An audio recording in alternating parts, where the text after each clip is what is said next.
Next time you act out with pornography, I want you to sit before you do anything, before you even turn the screen off. I want you to stop and start singing, Jesus loves me, this I know. What was going on previously to your stumble or your desire to look at pornography? What feelings were you trying to escape? And if you would have asked me that when I first started, I would be like, I have no idea. It's why sobriety in itself doesn't work. If you don't address the splits, right? What was the feelings that you were managing with this behavior? What if I didn't have to live in this divided state? What if I didn't have to have a part of me that I felt like no one knew and was so shameful I couldn't talk about? What if I lived whole? What if I lived in relationship with others that I felt, what we call intimacy? I was fully known, even as I knew others fully. Like that beauty of what God made us for wholeness, could also draw us towards change. Hello. I am your host, Nick Stumbo, and you are listening to the Pure Desire podcast, your biblically based and clinically informed approach to breaking free from compulsive sexual behavior and healing from betrayal. We're so excited to have you back for today's podcast. This is episode 418, and here joining me as my co-host throughout this series is Mr. Mike Maxwell. Mike, welcome back. Hey, y'all. How you doing? Good. Thank you. Good. Anything exciting happening in your life these days, or just? Oh my gosh, so normal? much exciting stuff happening. Exciting stuff personally, exciting stuff at work. Well, I think today was exciting because we got to interview a first-time guest, but I'm confident not a last-time guest. He's a therapist and a brand new author of a book called The Sex Talk You Never Got, Mr. Sam Jolman. Mm-hmm. And today we talked with him. This is part 2 of a 6-part series that we're calling The Foundations of Freedom, kind of helping people understand some of those initial steps that you need to take, what really creates a transformative healing pathway. And today was all about understanding the nature of sexual addiction. So, Mike, just tell our listeners a little bit about what they might expect from today's Oh my gosh, some really good insights. I think right out of the gate, he talked about the splitness, which I had not thought about that in that aspect before. And he had some really good insights. Yeah, he knows what he's talking about. As you'll hear in his introduction, he has 3 boys, and so his content is stuff that he's living out at home and with the client he helps. And I think everyone will get great information out of today's talk, whether it's for their own journey or understanding something their spouse is facing, or how to help their kids, because we all could grow in that area as well. So a little bit about Sam Jolman. Sam is a licensed professional counselor who specializes in men's issues, marriage counseling, and sexual abuse recovery. He has a master's in counseling from Reformed Theological Seminary in Orlando, Florida, and is trained in narrative-focused trauma care through the Allender Center at the Seattle School of Theology and Psychology. Along with his experience in private practice, he leads men's wilderness trips for Mars Hill Bible Church. He is the author of The Sex Talk You Never Got, Reclaiming the Heart of Masculine Sexuality, which, by the way, I looked today, it is number 13 on Men's Christian Living on Amazon.com. So wow. It's becoming a pretty popular book. And here now is our conversation with Sam Jolman on understanding the nature of sexual addiction. Sam Jolman, welcome to the Pure Desire podcast. So good to have you. Nick, thanks for having me. Thank you, Mike. Yes. Yeah, we have been looking forward to this conversation. And since it's your first time on the podcast, can you tell our listeners a little bit about yourself and the work that you do? Yeah, so I like to say I'm a lover, a father, a therapist, and an author, kind of in that order. So I'm a lover of Jesus, and a lover of my wife. We just crossed 22 years of marriage. All right. Which is great. So much so that the pictures look dated now. Like, wow, we were young and it was a different era. I'm a father to 3 boys coming of age. I have a 13-year-old son, 11-year-old, and 8-year-old, and I'm a therapist and an author. So I've been a therapist in private practice 20 years roughly, and specializing in sexual trauma, men's issues, so to speak, in marriage counseling. And then I'm an author. So first time author of The Sex Talk You Never Got, which came out last year, and still riding that journey into just watching the greatest gift as an author is always hearing stories of how God meets people or how people meet God in the pages of what you're written. There's nothing quite like that. Amen. So I'm enjoying that. I have to say is I'm not through with your book yet, but I am about halfway through. And one of the first books that impacted me was Wild at Heart. And I felt as I was reading your book, it's very reminiscent of John Eldridge's writing. It felt kind of like I was reading John Eldridge. So that's that's cool. That's a big compliment. Yeah, thank you. Yeah. That's an honor. Well, and I always love reading a book when I know the author is having to apply the principles they're writing about in their own life. So for you to have a 13-year-old and an 11-year-old, we all know you're in the middle of those formative years where the questions are being asked and the conversations need to happen. And, to read the book through that context of this isn't just some guy, telling us what to do. Like, this is a dad in the middle of it who's walking through the early stages with his boys. So I know we'll get more into the book later, but just excited about that. Yeah, that was, one of the selfish motives of writing a book on this topic was I knew I had 3 boys and I wanted to give them something that was alive and a blessing, right? A true blessing of male sexuality, which I was trying to see the vision. What is this that God intended that was good? So yeah, that was the selfish end, as well as hopefully I have something to offer them more deeply. Just out of curiosity, how long did it take you to write the book? 22 years, it sounds like. Yeah, right. Yeah, in some ways, there are parts of this that were, my own story. Obviously, I'm writing to the young man in myself. And so walking through, my own struggle through sexuality, my own struggle with compulsive sexual behavior in my early 20s, and trying to find a way to live sexuality well that wasn't full of shame, wasn't condemning, but was actually alive and good. That I'm writing to him. But ultimately, sitting down and plunking it out. It took a year to do from start to finish, and that was pretty intense, 4 a.m., 5 a.m. writing sessions, writing at soccer practices, wherever I could fit it in life. Yeah, that's pretty quick. A year, seems like. Yeah, it was, kind of, that was not a deadline I set. That was the publisher's deadline for delivery. So great. Well, thank you for engaging in that project. Question for you. In what way can pornography use and other compulsive sexual behavior be described as an addiction? And how might someone know if their behaviors have morphed into an addiction? As I've sat with that question, over the years of what constitutes addiction or not addiction in terms of sexuality, there's obviously a debate about that. But addictions are really any ritual that we use to keep ourselves split. Right. So we all have parts of us that we keep in the shadows, parts of us that maybe have been rejected over our lives, or things, splits that have been caused by traumatic events in our lives. But addictions are really the way we keep ourselves split. So rather than becoming whole and engaging stuff that feels shameful or parts of us that feel rejected, we use addiction to manage feelings we don't really want to have to address, or parts of us we don't really want to have to address. And so we push it into the shadows. And addiction is how we manage that.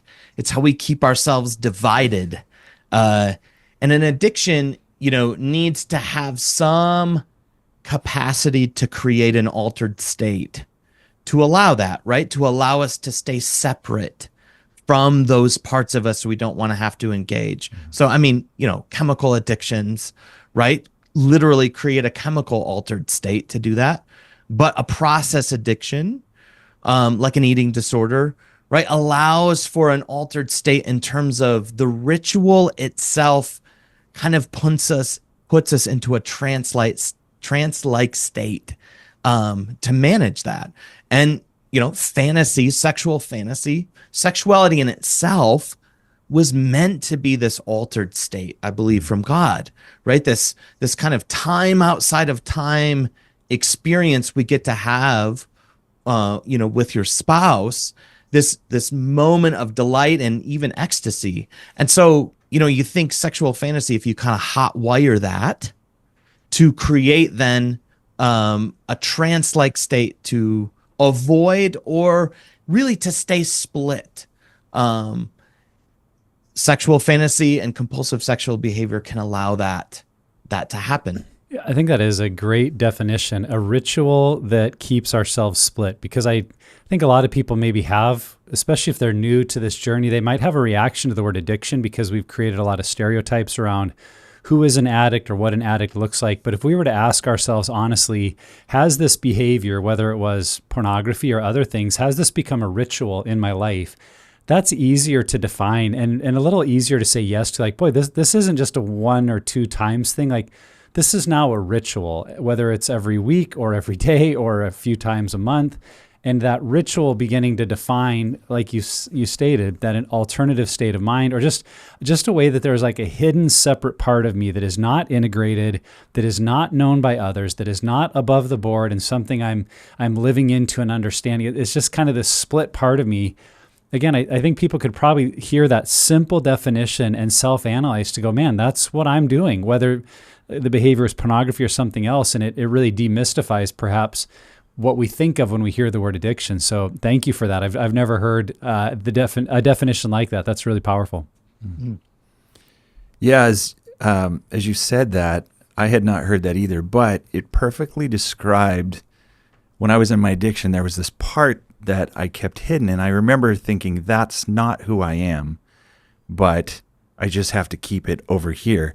And until you can reveal those secrets, it does keep you split. I hadn't thought of it in that way, but that is actually a very good description. The other thing that you said that made me think, you talked about the state outside of time, kind of time outside of time. And I remember one of the ahas I had, and you speak about this, the awe factor in the book, that whole thing. There's a place where we meet with God where you kind of fall into that time outside of time place in worship or whatever. And I remember thinking at one point in my life that sex is probably the closest thing to that intimacy we have with God. Yeah, and I think that's meant, having moments and experiences that are transcendent are healthy. Mm-hmm. It's not to say that anything you do that, puts you into like a trance-like state, as I said, is addiction. No, there's actually integrated ways to live in awe. And I think we all need that. We need moments where we transcend the ordinary. And that can be, a beautiful moment of sexual intimacy with your spouse. It can also be times of worship or, moments of awe and nature. Mm-hmm. Like, I think those are healthy and can be healthy and integrated ways of living. And in fact, I would say you need those. Those are necessary for us to rise above the kind of humdrum, right, of just doing life or work. But again, the point there being that it's an integrated experience, meaning it's something that's congruent with me. It's something that I can talk about. It's something I share in community, right? Like that it's not the secret space that I'm living from. It's not a part of me that I operate out of, as you said, in silence and secrets and shame, but in the wholeness of who I am. So again, that's where addiction really can mess with us, because it can make that ache for transcendence feel dirty or scandalous or, sinful. And I think a lot of times, that can be the kind of self-contempt that I hear in men or those struggling with compulsive sexual behavior is, this is a bad part of me. Mm-hmm. Right? Everything that I do in my compulsive sexual behavior is bad. And I would say, again, is there sin happening? Sure. But is everything, are all of those parts of you just bad and sinful? Right? Again, that's actually what keeps you split. The answer is no. Right. There are probably really important parts of you that you need to integrate with, that you need to bring back into the wholeness of who you are, inherent in your acting out behavior. And again, that's why, I said an addiction is what keeps you split. It helps you reject parts of you that actually are probably good, in the light of day, so to speak. Yeah, that is such an important insight when we're on this recovery journey, that there are very legitimate things happening in us, like desire and longing and a need for belonging, even the desire for pleasure and for intimacy. Like those are all hardwired into God's creation of us. And like you said, to just reject all of them is to, proverbial toss the baby out with the bathwater. We're missing some of the really good pieces. And yes, it leads to bad outcomes. That's what we're trying to fix.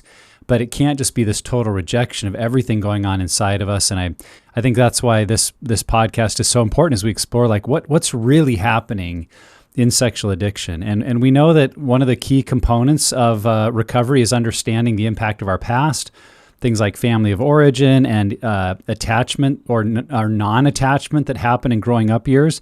And so talk a little bit about how early relational wounds impact our struggles with sexuality and intimacy. Yeah, again, even just the language of a split, right? What I'm saying is that you have parts of you that have been pushed into the shadows, or you've suffered wounds in your life that leave parts of you disconnected from the whole of who you are. And so understanding your story, where do those splits come from? That's why it's so important to understand your story and your history of love, so to speak, or your history of attachment, right? Oftentimes it's in those early relationships that we suffer those splits. The language of trauma, we talk about trauma as, it's just literally the word means wound. And, it's places where we experience pain. But what I would say is trauma is not just wounding. It's also the shame that follows, meaning we were left alone in some sort of pain in life, right? Like we wanted something or we suffered the violence of a parent or, a wounding moment. It's not just that we experience pain, but we also experience shame.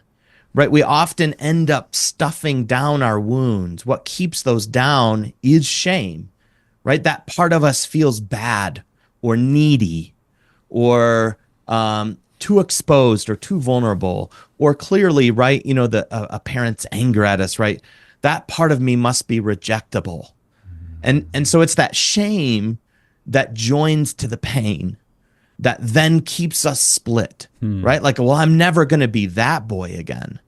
Oh, I'm never going to want my mom like that moment because look what happened, right? I suffered pain and this must be a bad part of me. So when we talk about splits, right, you've got to know the story of your splits. You didn't just wake up one day and have parts of you split off, right? That happened in your story. And maybe in parts of your story that you've completely forgotten and have no recollection of. So it's not about digging. It's about being curious about your story. Where did those early relationships begin to shape your sense of self and maybe lead to parts of you being rejected and split off? Yeah. In group last night, we actually did our top 10 traumas. It fits right into this conversation because identifying those traumas and then going, what is the common thread and what are the lies that I believe based on these? The vows that I've made, I'll never trust my mom in that way again because I got hurt or whatever those things are. Yes. I think it's so important. And I love it because it's probably the first place in group where the guys potentially let their guard down and share things that they've never shared with any other human, let alone a group of men. And it just feels very sacred. Well, and it can be so hard for us, I think, especially if for Christian men and women, if you grew up in what we would call a good Christian home. And the idea of trauma or pain is like, well, I had a good family. And yet that reminder for me of what Dr. Gabor Mate says, that it's not what happened to us, it's what's happening inside of us. It's the messages that we internalized as kids, interpreting what was going on, even with very loving or caring parents or family members or caregivers, that created this messaging. And I looked at some of that, when I thought about when I shared my first 10 moments, because I had that reaction like, what trauma? Come on. And I felt like I was kind of scratching deep to try to get to 10. But honestly, when I started sharing like numbers 8 and 9, there were strong emotional reactions that I was like, I had no idea I cared about this moment, because I had learned in how I dealt with it. I learned to kind of siphon off the pain, not feel it, and just go, you know what? That didn't feel like a very cool or manly thing to be hurt by. And so I'd never acknowledged how painful it was until I said it in a safe group of other men. It was like, wow, that was pretty wounding for me. I have a message from that moment that I've never dealt with. And it's not that, kids were being so bad or my parents were so, it was the way I interpreted a moment that had created a framework that was impacting my adult behavior 30 years later. And so I think if we're open to the idea that like, boy, there are things that shaped me that maybe in an attempt to not feel them, I now think, oh, that wasn't that big of a deal, but really it is. Mm-hmm. Right. And again, listen to, the subtext of what you said, right? Is, oh, that didn't feel manly. Yeah. Right. And so again, the scripting of shame, it's Dan Allender that said, the realm of evil loves to hunt like a shark to blood in the water, right? Likes to hunt for the trauma and the drama of our lives, right? To whisper a different narration of what's going on, right? So it's again, recognizing we're all living outside of Eden. So you might have very good-hearted parents, but it's the recognition that we're all doing this outside of our homeland of Eden, and your parents are still sinners. And this isn't a witch hunt, right? Of we need to, call them evil. It's simply beginning to sit with just that reality. You live outside of Eden, and you live at a world that's haunted, and it's haunted by evil, and an evil that hates you. And so it's going to look for opportunities. Revelation 12 is always a haunting picture to me of the dragon, right? That goes to wage war against the offspring of the woman. And it says, to wage war against her children. So the sense, again, that evil comes early. For the vulnerable. To the vulnerable, right? And which is children, to come early in our stories, to try to get that purchase of shame, right? To get you to begin to believe things about your wounding, or simply even sometimes just the drama of your life, right? It may not be, a clinical defined trauma. It may be just the drama of like a girlfriend breaking up with you in 8th grade, right? That evil comes to whisper things to you. Was it pain? Sure. Was it trauma? Well, maybe not outright trauma, but did evil want to take advantage of it? Yes. Right. Again, to create splits. Well, I'll never be that vulnerable again. And again, there you have a split. That was actually the scenario that happened to me. My girlfriend at 15, who I thought I was in love with, we were going to get married, cheated with my best friend. And out of that, I vowed I will never be hurt again. I will always be in control. Wow. Yeah, and it affected my life for decades. Yeah, well. God, there is such a heaviness that I feel like grief for you, right? To know that was like that 15-year-old was left alone with pain, right? That he had to, that was then attacked with shame. That then you found a way to have to manage. Right.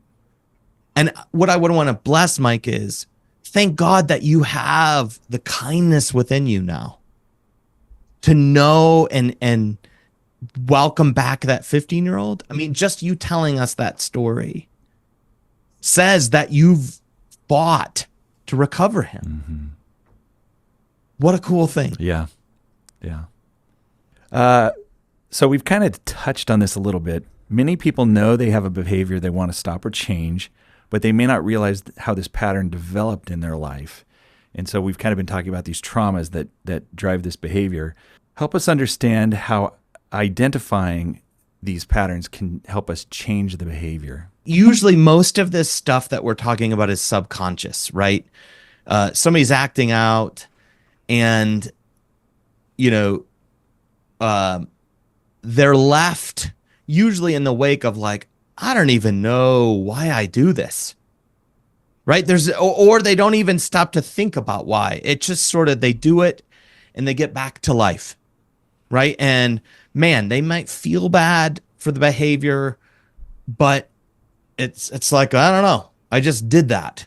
So, you know, most of what we're talking about is subconscious. So beginning to sit with those places where, again, you have rituals or behaviors patterns that just feel inconsistent with you, right? Like this just does not match my whole.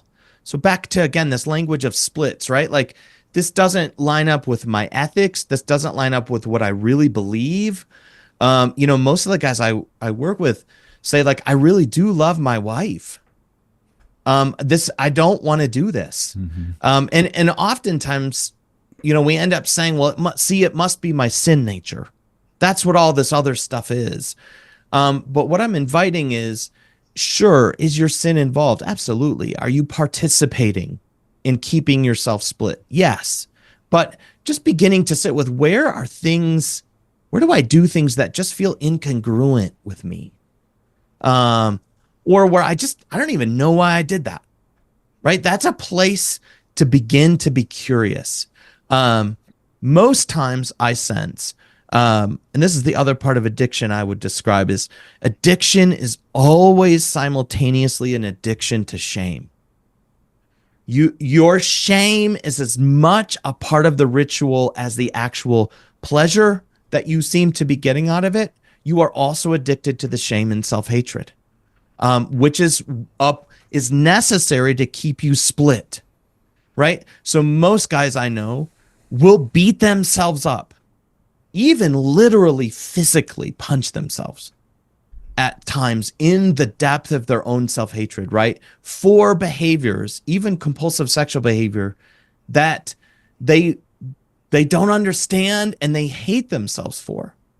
And what I'm inviting you to sit with is that shame and self-hatred is not of God. That is not what God wants you to do with yourself. It is, right? Romans 2, it is the kindness of God that leads us to repentance. And so just beginning to see, you know, even places where you hold a lot of shame or self-hatred can be the inroad to discovering, oh, I have a ritual that I use to keep myself split. So starting with just that, where do things happen in your life that feel inconsistent? Where do you have a lot of self-hatred? That's usually the beginning inroads to understanding addiction and addictive behavior. And then, you know, the posture of, will you sit differently with that process? Will you be far more curious and kind than feels comfortable, maybe even feels right? Right? The gospel is very scandalous. And so, you know, really, I'm going to sit with kindness and be curious about why I do this. Yes. You know, that being the beginning process of discovery and engagement with addictive behavior. Yeah. I love what you're saying, Sam, that a lot of this is about integration, that recovery is really a process of becoming whole. And I like to say that when I look back at my story, I don't know that I learned a lot new about myself, but what I learned was a lot of new ways that my story connected that I didn't realize. You know, so I knew I had all these performance issues and I wanted to be great at sports in high school and I wasn't. And I also knew that I had all kinds of struggles with fantasy and lust and got into pornography, but I saw them as two totally unrelated streams and hadn't seen the way that the two really became fused into a journey of, you know, when performance didn't work out, then lust and fantasy became a pseudo solution to that, which then created a lot of guilt and shame that then fueled my desire to perform better and to do well and be the all-star. And then when I would just ping pong back and forth between the two.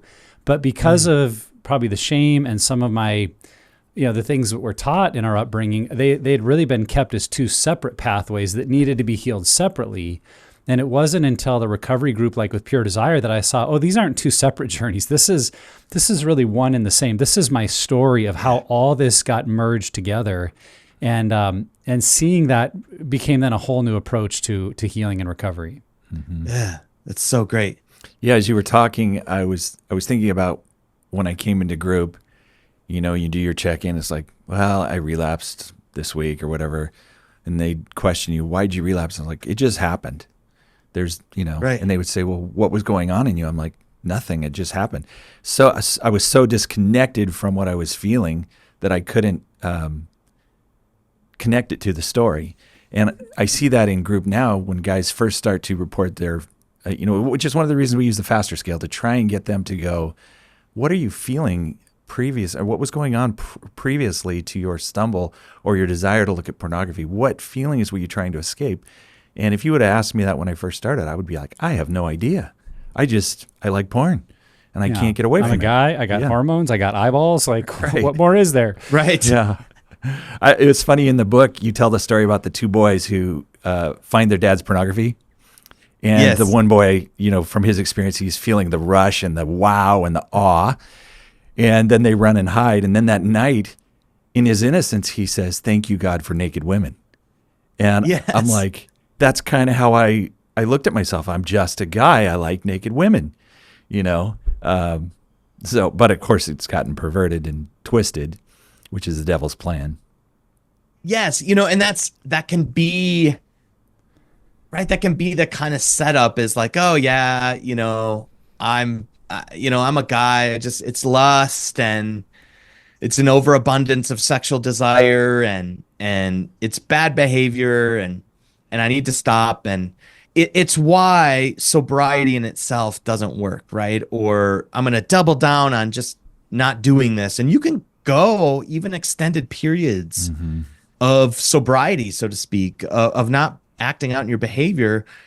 But if you don't address the splits, right? What was the feelings that you were managing with this behavior that you won't enter into that wholeness, that integration, right? You weren't meant to be split.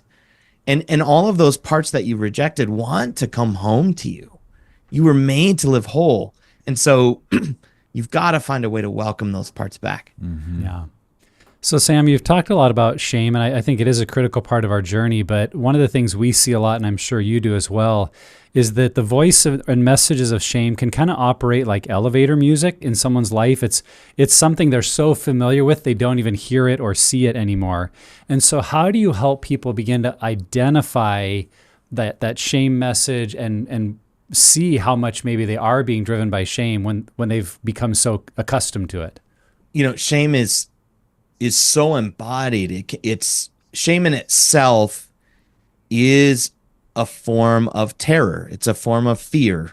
It kicks us into a fight or flight response. And so it can feel like anxiety. It can feel like panic. It in itself can operate just emotionally, like you said. I like that, the elevator music. And you can just get so familiar to being a shame-based person, so to speak, or shame-driven person. And, that fight or flight, in a sense, is a God-given system to make us run from danger. But in this case, right, the danger that we're running from is ourself. And so that's where, again, we keep those splits, right? Like, in this case, I'm the bear that I'm trying to get away from. And I noticed in my own compulsive sexual behavior, there would be a lot of kind of cleaning up my act, right? That shame would drive me, and it actually looked like good Christian practice, right? Like I'm suddenly really into prayer and journaling, and as I reflect back, it was all driven by so much anxiety in me that I was not acceptable to God, and I needed to get really good and do a bunch of performing things to kind of clean up my act. And I I see now that that's not the the motive. Shame is not a good motivator, right? It didn't work because it was like, drinking a Red Bull or something. Like I would have this burst of, performative Christian Yeah, and practice. it wears off. It wasn't until my own process in counseling when I had a really kind woman, therapist, who told me, next time you act out with pornography, I want you to sit before you do anything, before you even turn the screen off. I want you to stop and start singing Jesus Loves Me, This I Know to yourself, which instantly felt scandalous, right? Yeah. Like I can't invite Jesus into this. He's not here. Look Right, what I'm doing. right, as if I've kept myself or kept him away, right? But like it changed and exposed to me how much shame was driving me, right? That wow. anxiety about my own behavior. So, that anxiety, to me, that's usually the sign of shame. The universal sign of shame, obviously, is dropping of your face. So wherever as well you want to hide, wherever you want to look away, wherever you want to drop your gaze, wherever you hold secrets, right? Wherever, and I've had clients say to me, there are things in my life that I plan to take to the grave, right? Or, oh, there's some weird things, right? Wherever you notice that kind of inner flinch. And I've had men describe to me, oh, I feel like in my shame, I'm always curling up into myself in my body, right? I know men that literally have flinches in their shame, where they flinch and cower in fear, believing God's going to strike them, right? Like, oh, I acted out. Something in my life's going to go bad this week. That kind of anxiety or fear is where I sense the need to be curious about what shame might be driving that. Yeah. Yeah, that's good. Breaking free from an addiction usually means facing down or facing up to secrecy and isolation. And I would say one of the things I struggled with early on as an introvert was, what's the difference between isolation and solitude? Because they felt the same in many ways to me. But how do you help someone move out of these destructive behaviors? Because exposure is painful. It always involves risk. And I think what you've described well, both of you, that community, being able to face a group, that being a context, not that it has to be a group, but a group where you are risking vulnerability. I think it's Brene Brown who said, vulnerability is our most accurate measurement of courage. So being willing to even disclose, I've looked at pornography, or I've acted out in some way, that in itself is an act of vulnerability. You are welcoming people into places where you are managing split. So, it will feel risk because it is. That's not just cute language, right? It does take courage. Something will feel on the line. And wherever you risk, some place where you're going to experience some kindness, is what I would recommend. But also truth, right? Somebody that's going to be honest with you, that feels important. But I would say at the heart of it, it can't be something you do for somebody else. So you might have, consequences in your life or people in your life that have paid for your behavior, meaning they've suffered under your behavior. And at first that can feel motivating. Like, I don't want to lose this person in my life. And that might motivate you to start the process, right? Something's on fire. A relationship is on fire or is in conflict. But ultimately, it has to come back to eventually, I'm split and I'm tired of not being whole. I'm divided, right? The splits become a double life. and where you have that double life, beginning to say there must be a part of me that I need to reckon with, and realizing that this behavior is self-sabotage. It's not simply something that costs other people something, but it's keeping you less than whole. I think that being a motivator is really important. Like, I want all of me back. I want to find who God made me to be. Yeah, I've heard it said that there are really only two things that motivate us to change, and it's pain or beauty. And unfortunately, in recovery, we see a lot of people, and in our own stories, that we waited for pain, that with a spouse or in discovery, something came up, like it got so painful that we're like, oh my word, and we hit rock bottom, only to find out that rock bottom can actually get there's really no true rock bottom, because it can, and we hear the stories like it can get worse, but the pain does create motivation. But I think part of what we're discussing here today is, what if beauty became that motivation? This idea of, what if I didn't have to live in this divided state? What if I didn't have to have a part of me that I felt like no one knew and was so shameful I couldn't talk about? What if I lived whole? What if I lived in relationship with others that I felt, what we call intimacy? I was fully known, even as I knew others fully. Like, that beauty of what God made us for wholeness, could also draw us towards change. And I think that's where sometimes we see that change happen for people in groups. Maybe they start because of the pain. They've been kicked out, or they've been caught, or they lost a job. Like, okay, I guess I got to deal with this.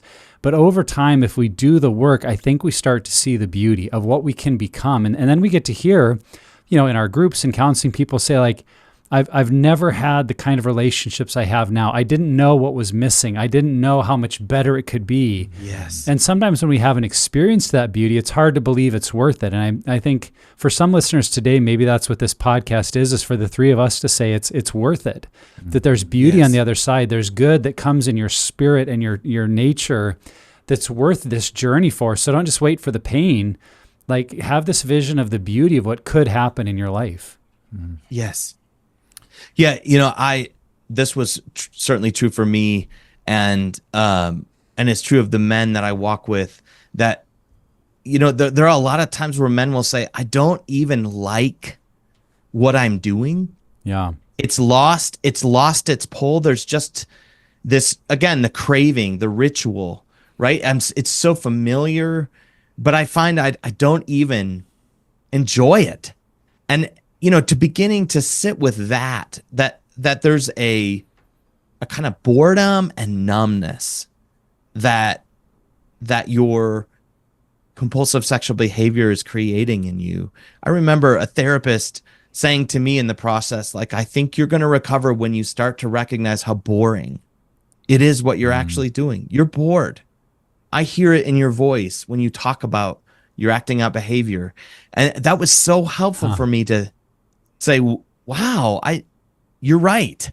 Like, this isn't actually adventurous and alive. It's actually numbing, but it seems to present as pleasurable, right? But I think, eventually you start to realize this isn't actually all that fulfilling or sensual. It's not really all that alive. That can actually be a really helpful motivator. You reminded me, I bought a book once, I think it was just called The Book of Questions, and I was reading through it, and one of the questions was something along the lines of, if you could go through life never feeling great pain, but you had to give up feeling great joy, would you choose that, or would you choose embracing great pain so you could feel great joy? And this was prior to my journey, and I remember going, I've already made that choice without even thinking about it. Yeah, wow. I live in a place where I never feel great joy and I never feel great pain. And it was in counseling that my counselor brought up, he goes, when you numb the pain, you numb your ability to feel joy as well. Yeah. And I think that's part of the beauty that comes out of getting free from these addictions is, you get to grieve some painful things, probably some things you've been trying to avoid for many years. But you also get to begin to experience great joy and see the world in the awe that you've been blind to, you've been numbing yourself to. Yeah. So, Sam, you wrote a book. We want to get into that a little bit. The sex talk you never got. And maybe for some listeners already, they feel like, man, this is a whole realm of like growth and development and sexuality that I've never really thought about. And a lot of this can relate to the ways we've been brought up, the conversations that we have or haven't had that people, fathers, parental figures did or didn't have with us. So talk about that a little bit. What are some of the biggest gaps or misconceptions in the way that most people were taught or not taught about sex? And how does your book and your approach in the book help fill in some of those gaps?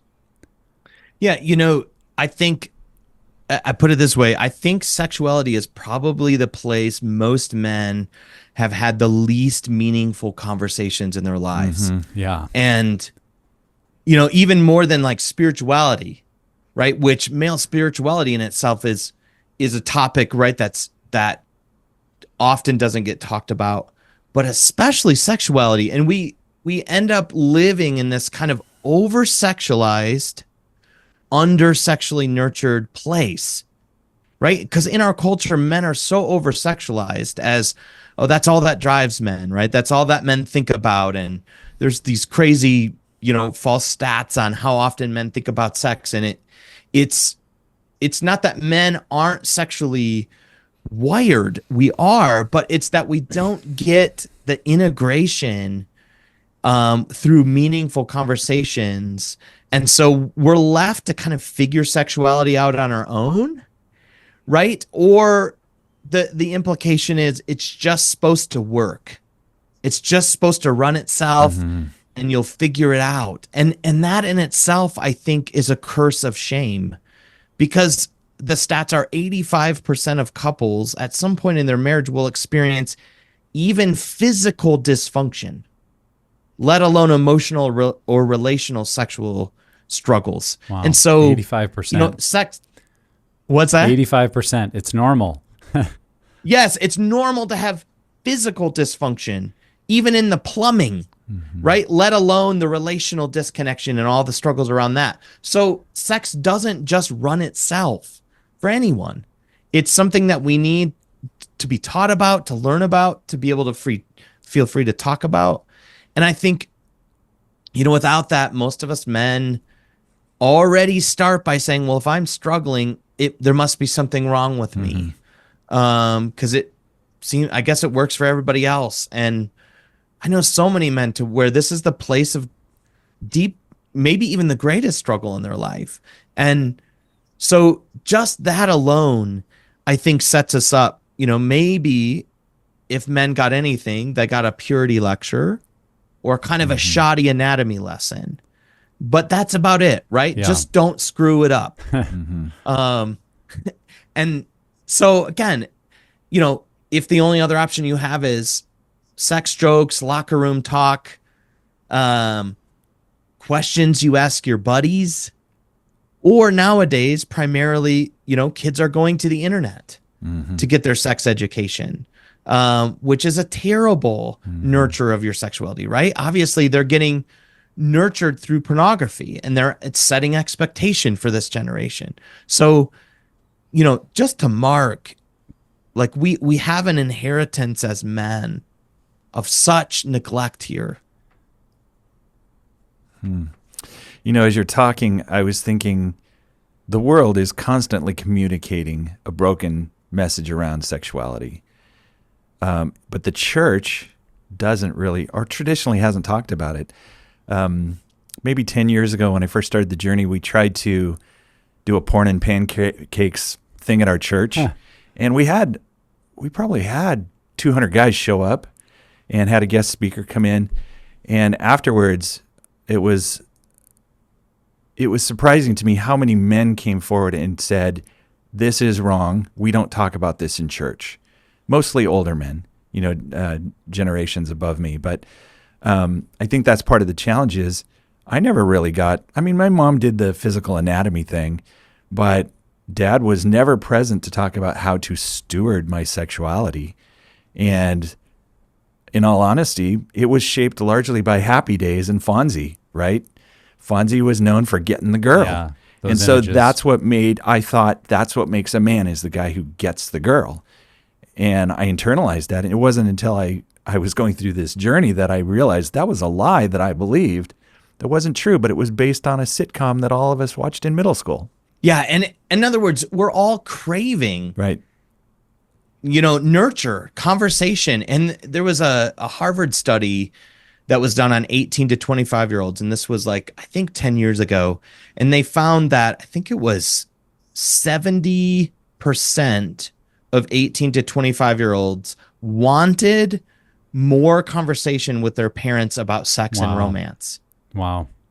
Yeah, and I think of just even already my boys and the questions they ask, and now that it's on my radar, having written this book, I start to hear their hunger in this area. Simple questions like, Dad, how do you ask a girl out?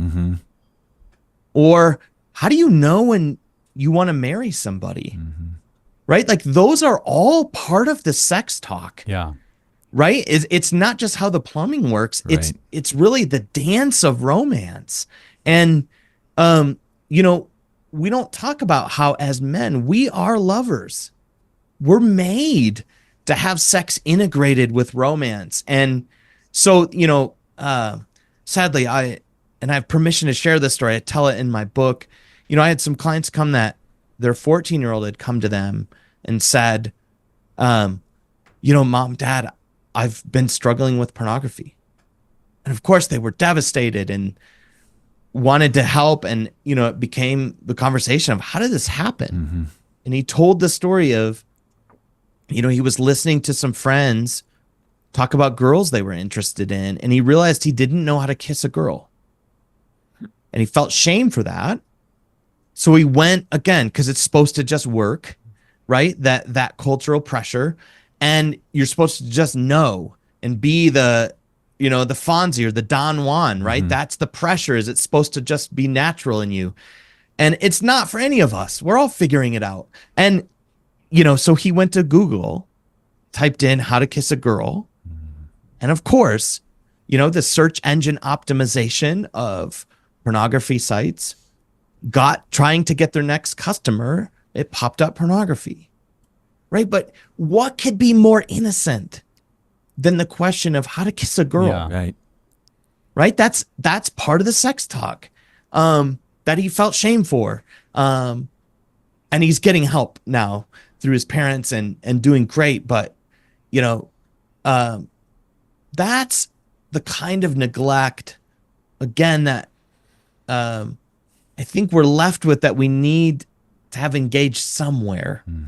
I love, Sam, how you're kind of expanding what many people think of when they hear the sex talk. It's like, well, you're going to be married soon, or, you hit puberty, we better have that sex talk. And we just focus, I think, on perhaps the physical act versus a much larger conversation about relationships, romance, marriage, kissing, asking a girl out, that all of that is part of the nurturing role that parents can play with their kids. And if we just think, well, I have the birds and bees talk, they know the basics, like that's only one small piece of the development of our kids. And I love your point there at the beginning that, no subject is talked about less. Do we have less meaningful conversations about? And I think too about the similarities between sexuality and food or eating, because they're both process addictions. They're both areas where we can't stop being a sexual being. We can't stop eating food. They're a part of how we're wired. And yet if you thought about, if you never ever talked with your kids about food, what to eat, when to eat, what not to eat, why we don't eat, you just think, well, that's silly. That's kind of my role as a parent from the time they're 2 is to help them eat and learn to eat and understand. That's just a normal part of human growth and maturing. And yet the same could be said of our relationships and sexuality and understanding that part of our world as well. But we treat that one like, oh, just figure it out yourself. And how unhealthy would all of us be if we never learned anything about eating except what we saw in movies and TV? We would just be eating McDonald's all day long because that's what we see on TV versus being trained and taught. So I love this metaphor and the kind of the bigger narrative to say, hey, this is a way we all need to be developed. And as parents, as caregivers, as mentors, friends, we can participate with others in having those meaningful conversations so that we're not just left on our own. We're not just doing, what seems best to us, which is very often what leads to things like isolation and shame and the negative behaviors that then we have to work so hard to unlearn and to grow beyond. So, Sam, I think this has been a fantastic conversation. I really hope people will check out your book. Last question as we wrap up, would just love to hear, what do you hope that people will take out of your book? Like what is one big takeaway or kind of a summary you say, I hope this is a message that people will really walk away from if they read The Sex Talk You Never Got? Yeah, as I say in the introduction, this book, I wrote the book not just to kind of inform you, but I actually hope that through the book you feel the blessing of God your Father on your sexuality, right? We know that God saw Adam in the garden and created him good, and that includes his sexuality. And so that original father blessing is on all of us as men. So I'm wanting and hoping that, men will meet God, their Father, and feel that blessing on their sexuality afresh in the book. Mm-hmm. Yeah, that's really beautiful. I appreciate that, Sam. And I hope for all of our listeners, as you look at leaning into this area, whether facing your own journey and understanding sexual addiction or trying to be more proactive to speak into someone else's life, to parent your children, that we all need to remember this is a journey of healing that starts with compassion, a lot of self-awareness, and then taking practical steps toward healthier relationship with ourselves and others. And so, Sam, thank you for all these incredibly valuable insights about sexual addiction and the importance of understanding the roots of our struggle with sexuality and intimacy, and how when we do that work around relational wounds, breaking free of the shame, moving out of secrecy and isolation, none of these easy, all of these things that require a lot of courage. But when we do them, we can learn to rewrite our narrative around sex and emotional connection. And your book provides some powerful ideas and tools around doing that. So, listener, we will put the link to the book in the show notes. We want you to check it out. And Sam, I hope it's not the last time we'll have you on the podcast. Thanks for joining us today. Yeah, I'd love to have you on again. Mike and Nick, this has been great. I've really enjoyed our conversation today. Thanks for your work. And if you are a fan of this content and today's show, please subscribe, write us a review, share it with somebody else. All of these are ways that other people can find this life-giving content. And if you'd like more information about Pure Desire groups, resources, or counseling, you can visit us at puredesire.org. Journey on, my friends. You are not alone.